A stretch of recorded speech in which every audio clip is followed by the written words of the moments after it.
কুসুমের দুর্দান্ত কামব্যাকে এবার দর্শকদের অফুরন্ত ভোট পেয়ে এই কম্পিটিশনের বিজয়ী হলো কুসুম সরকার। হ্যাঁ বন্ধুরা, ভিডিওতে লাইক দিয়ে দেখতে থাকুন। অবশেষে যখন দুটো রাউন্ড শেষ হয়ে যাওয়া মাত্রই যখন রেজাল্ট টাইম ঘোষণা হওয়ার সময় চলে আসে, ঠিক সেই মুহূর্তে সকলে টান টান উত্তেজনার মধ্যে সময় কাটাতে থাকে এবং ঈশান যখন বলতে থাকে যে ভাইদা তোর কি মনে হয় বলতো, কুসুম কি কোনোভাবে পারবে, ঠিক সেই মুহূর্তে আয়ুষ বলতে থাকে যে আমার কুসুমের উপরে ঠিকই বিশ্বাস আছে, কিন্তু দর্শকদের উপরে নেই, কারণ দর্শক নিশ্চয়ই অভিজ্ঞতাকে বেশি প্রাধান্য দিবে।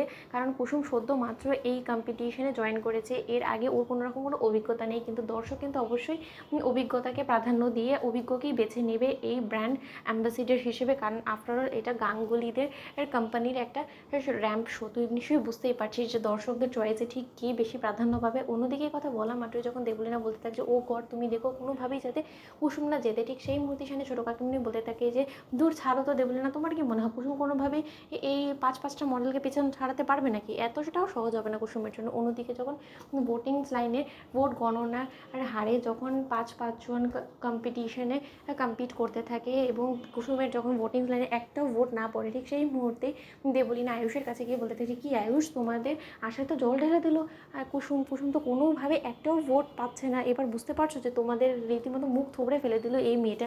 অন্যদিকে যখন ইন্দ্রাণী গাঙ্গুলি বলতে থাকে যে জাস্ট আমি এই ভয়টাই পাচ্ছিলাম, তুমি দেখতে পাচ্ছ যে আমাদের বাড়ির ড্রাইভারের মেয়ে হিসেবে ঘোষিত এই কুসুম একটা ভোট পায়নি, দর্শকরা কী করি বা ওকে চয়েস করবে বলো তো, আর কী এমন অভিজ্ঞতা আছে ওর। অন্যদিকে যখন সেই মডেলসটাও কুসুমকে দেখে হাসতে থাকে এবং কুসুমের যখন মনোবল ভেঙে পড়ে, ঠিক সেই মুহূর্তে কুসুম বলতে থাকে যে ঈশ্বর আর উপর আমার ভরসা আছে এবং ঈশ্বর ঠিকই আমার মুখ উজ্জ্বল করবে।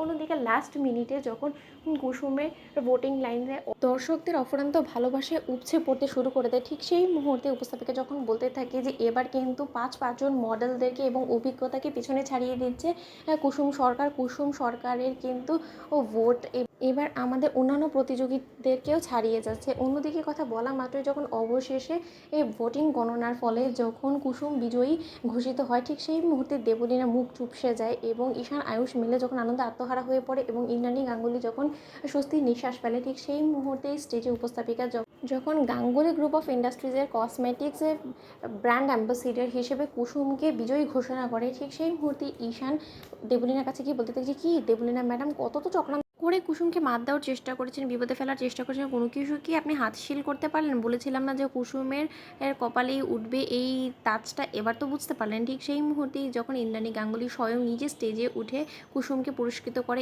এবং ঠিক সেই মুহূর্তেই যখন ঈশানের ছোটো কাকিমণি দাঁড়িয়ে পড়ে এবং বলতে থাকে যে এটা কী করে সম্ভব হতে পারে, তাহলে কি কুসুম হলো গিয়ে গাঙ্গুলি গ্রুপ অফ ইন্ডাস্ট্রিজের ব্র্যান্ড অ্যাম্বাসিডার? এটাও কি সম্ভব? বাড়ির কাজের মেয়ে ব্র্যান্ড অ্যাম্বাসিডার? তো বন্ধুরা লাইক কমেন্ট শেয়ার করে সাবস্ক্রাইব করতে ভুলো না।